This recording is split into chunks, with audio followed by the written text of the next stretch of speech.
Hi friends, welcome to Paris kitchen. இன்னைக்கு வீடியோவில் ஹெல்த்தியான பிரேக்ஃபாஸ்ட் ரெசிபி தான் எப்படி செய்ய போகிறதுன்னு பார்க்க போகிறோம். அதுக்கு முன்னாடி நம்ம வீடியோவை கடைசி வரைக்கும் ஸ்கிப் பண்ணாமல் பாருங்கள். சப்ஸ்கிரைப் பண்ணுங்கள், கூடவே லைக் பண்ணுங்கள், ஆளுங்கிற பட்டனை கிளிக் பண்ணிக்கோங்க. இப்போ அதுக்கு தேவையானது 2 உருளைக்கிழங்கு நான் வேக வச்சுருக்கேன். 2 உருளைக்கிழங்கு போதுமானதாக இருக்கும் ஃப்ரெண்ட்ஸ். அது ஒரு 4 விசில் விட்டு எடுத்து வச்சுக்கோங்க. கூடவே நம்ம இதுக்கு கூட 2 கேரட்டும் தான் எடுத்துக்க போகிறோம். இப்போ அதுக்கு ஃபர்ஸ்ட் பார்த்தீங்கன்னா 1 கப்பு கோதுமை மாவு, அதுக்கு கூட கொஞ்சமாக உப்பு போட்டு நல்லா கலந்து விடுங்க. இதுக்கப்புறமா இதில் கொஞ்சமாக தண்ணி ஆட் பண்ணிட்டு நம்ம சப்பாத்தி மாவு பதத்துக்கு கரெக்டாக அதையே பிசைஞ்சுக்கோங்க. கூடவே 1 டீஸ்பூன் ஆயில் சேர்த்துக்கோங்க.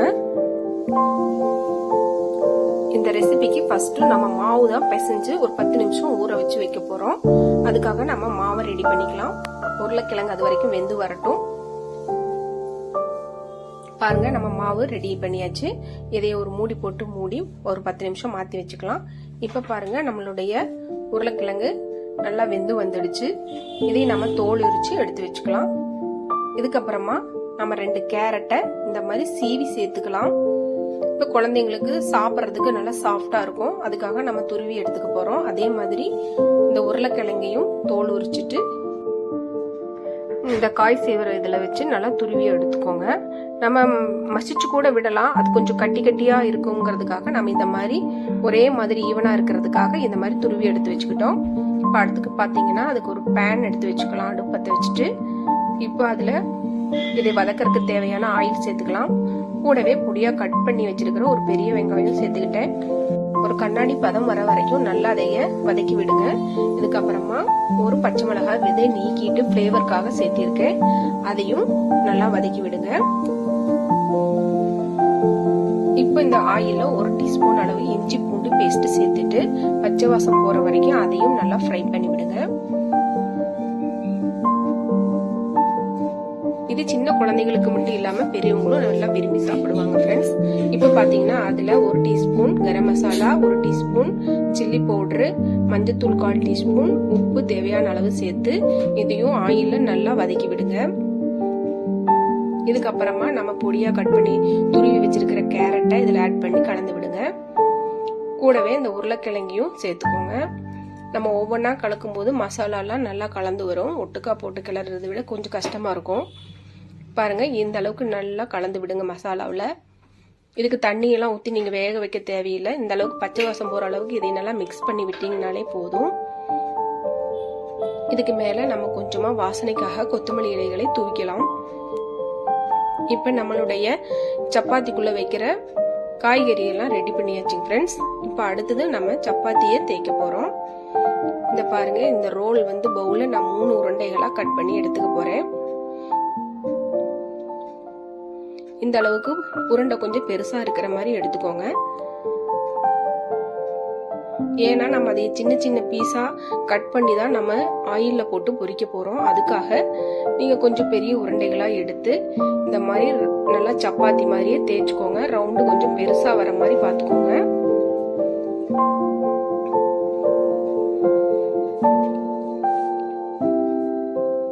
இந்த டிஷ் பாத்தீங்கன்னா குழந்தைங்க மட்டும் இல்லாம பெரியவங்களும் விரும்பி சாப்பிடுவாங்க ஃப்ரெண்ட்ஸ். ஒரு டிஃபரெண்டான டிஷ் நாமளும் வீட்ல ட்ரை பண்ண மாதிரி இருக்கும். இது நம்ம கிட்ட இருக்கிற எல்லா உருண்டைகளையும் இந்த மாதிரி தேய்ச்சி எடுத்து வச்சுக்கலாம்.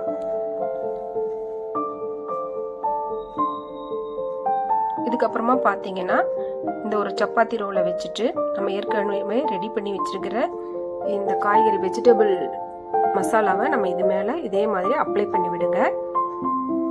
எல்லா இடத்துலயும் ஈவனா பரப்பி விடுங்க இந்த மாதிரி. இதுக்கப்புறமா நம்ம அதையே ஒரு ரோலா உருட்டிக்க போறோம்.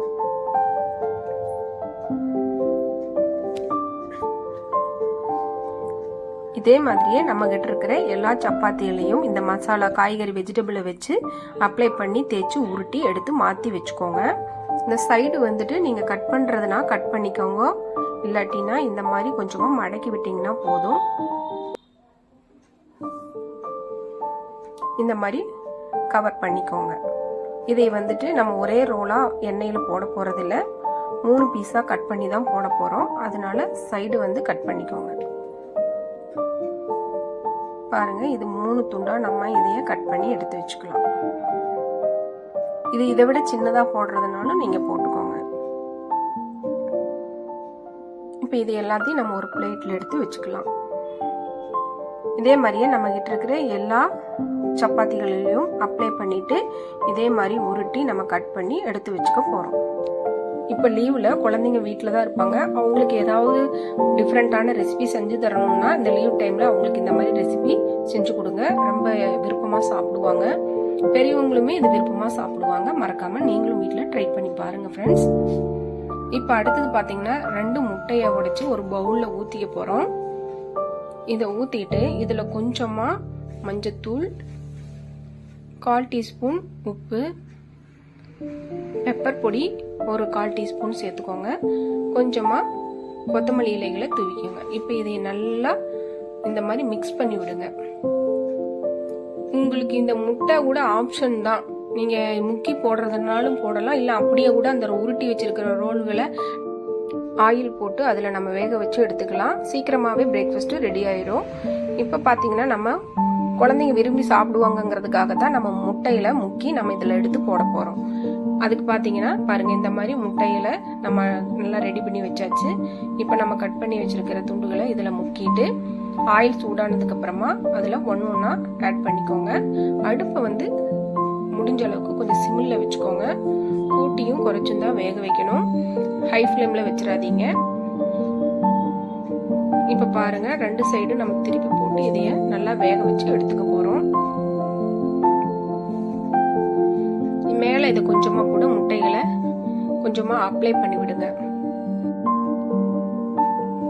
ஒரு 3 நிமிஷத்துக்கு ஒருக்கா இதை திருப்பி போட்டு நல்லா வேக விடுங்க. சீக்கிரமான நம்ம பிரேக்ஃபாஸ்ட் ரெடி ஆயிடும். ரொம்ப ஈஸியும் கூட, ஹெல்த்தியாவும் இருக்கும். பாருங்க, இப்ப நம்மளுடைய பிரேக்ஃபாஸ்ட் ரெடி ஆயாச்சு. சூப்பரான சுவையான பிரேக்ஃபாஸ்ட். இதே மாதிரி நம்ம கிட்ட இருக்கிற எல்லா துண்டுகளையும் இந்த மாதிரி ஆயில் கொஞ்சமா சேர்த்தி பொரிச்சு எடுத்துக்கோங்க. இதுக்கு ஆயில் ரொம்ப தேவைப்படாது. தேங்க்ஸ் ஃபார் வாட்சிங்.